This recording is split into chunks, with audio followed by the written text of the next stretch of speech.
बच्चों, यह class 7th Hindi medium subject science topic मानव विज्ञान और प्रौद्योगिकी का वीडियो है।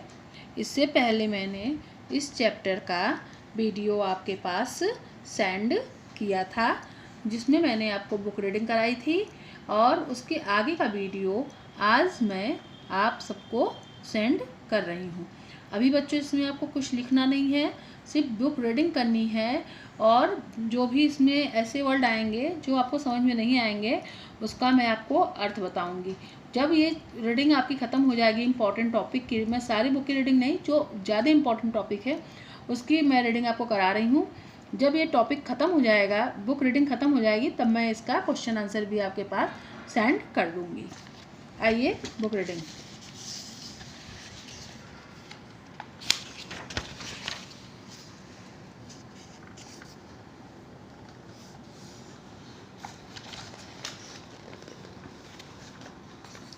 अत्याधुनिक कृषि उपकरणों, उन्नतशील बीजों, उर्वरकों और पर्याप्त सिंचाई के साधनों के द्वारा कृषि उपज में आशातीत वृद्धि को हरित क्रांति कहते हैं।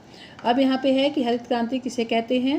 पहले आप जानते थे कि पुराने साधनों के द्वारा कृषि कराई जाती थी, जिसमें मेहनत ज़्यादा लगता था और पैसा भी ज़्यादा लगता था, पर मुनाफा उस हिसाब से नहीं आ पाता था। लेकिन अब अत्याधुनिक उपकरणों के द्वारा, विज्ञान के प्रगति के द्वारा ऐसे ऐसे उपकरण हो गए हैं जिससे कि खेती में कम समय में, कम पैसे में, कम लागत में ज़्यादा फसल उत्पादन होता है।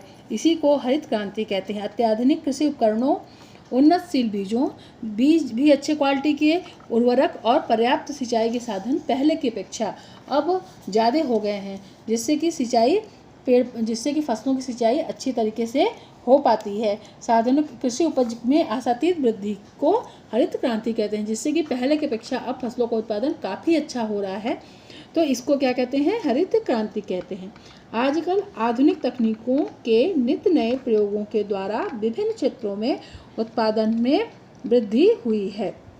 आधुनिक तकनीकों के द्वारा सिर्फ कृषि में ही वृद्धि नहीं हुई है, और भी जो क्षेत्र हैं, जो आपके और भी एग्रीकल्चर से जुड़े हुए क्षेत्र हैं, उन सब में, एग्रीकल्चर या पशुपालन के जो भी क्षेत्र हैं उन सब में वृद्धि हुई है। जैसे मत्स्य उत्पादन, उन्नत प्रकार के मत्स्य बीजों द्वारा, मत्स्य उत्पादन उन्नत प्रकार के मत्स्य बीजों द्वारा, मतलब कि जैसे जिस तालाब में मछलियों को पाला जाता है उसमें उन्नत प्रकार की मछलियों को रखा जाता है, जिससे कि जो भी उनसे बच्चे हों या जो भी बच्चे हों वह उन्नत किस्म के हों। तो यहाँ पे मत्स्य बीजों का मतलब वही है। रेशम उत्पादन, वैज्ञानिक विधि द्वारा कीटों को शहतूत के वृक्षों पर पालन द्वारा। आप जानते हो कि रेशम के कीट को किस पे पाला जाता है, शहतूत के पौधे पे।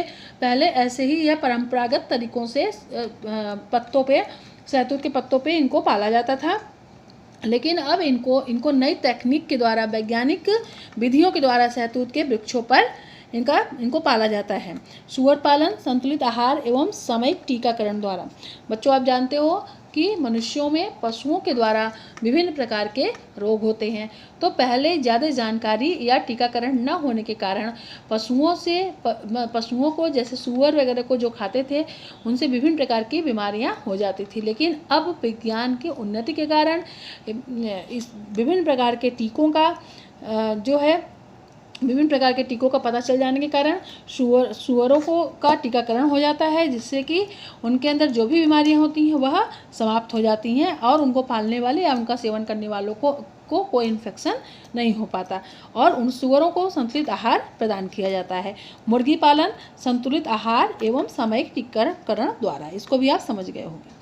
अब उपरोक्त तथ्यों के द्वारा हम यह कह सकते हैं कि विज्ञान ने प्रौद्योगिकी ने विज्ञान का विकास किया है, कि विज्ञान के द्वारा हमारे हर क्षेत्र में, चाहे वो शिक्षा हो, चाहे वो कृषि हो, चाहे वो शिक्षा हो, चाहे कृषि हो, चाहे उद्योग हो, चाहे वो शिक्षा का क्षेत्र हो, हर क्षेत्र में हमें आशातीत वृद्धि हुई है या हमें आशातीत फायदा मिला है।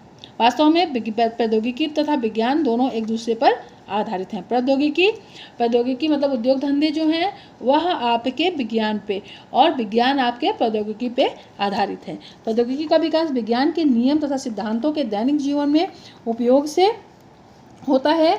यही कारण है कि प्रौद्योगिकी को व्यवहारिक ज्ञान भी कहते हैं। प्रौद्योगिकी का विकास विज्ञान के नियम तथा सिद्धांतों के दैनिक जीवन में उपयोग से, जब हम विज्ञान के नियमों का और सिद्धांतों का पालन अपने दैनिक जीवन में हम करते हैं तो उससे प्रौद्योगिकी का विकास होता है। यही कारण है कि प्रौद्योगिकी को व्यवहारिक ज्ञान भी कहते हैं। इसी प्रकार विज्ञान का जितना अधिक विकास होगा उतनी ही उत्तम प्रौद्योगिकी का विकास होगा। आप अब पढ़ाए गए अन्य तथ्यों से आपको ये समझ में आ गया कि जितना हमारा विज्ञान विकसित होगा उतना हमारे हर क्षेत्र का विकास होगा। ठीक है बच्चों, अब थोड़ा सा ये तथ्य है जिसको आपको कॉपी में थोड़ा सा नोट कर लेना है। ये तथ्य आपके लिए बहुत इंपॉर्टेंट है, ये आपके आगे के लिए भी काम करेगा। हरित क्रांति किससे संबंधित है? फसल उत्पादन से। श्वेत क्रांति दूध उत्पादन से। पीली क्रांति तिलहन उत्पादन से। भूरी क्रांति उर्वरक द्वारा। और नीली क्रांति मत्स्य द्वारा। ये आपका इंपॉर्टेंट तथ्य है जिसको कॉपी में आपको ऐसे ही उतार लेना है आज पाठ का नाम डाल के। ठीक है बच्चों, अब आगे का वीडियो मैं आपको कल सेंड करूँगी।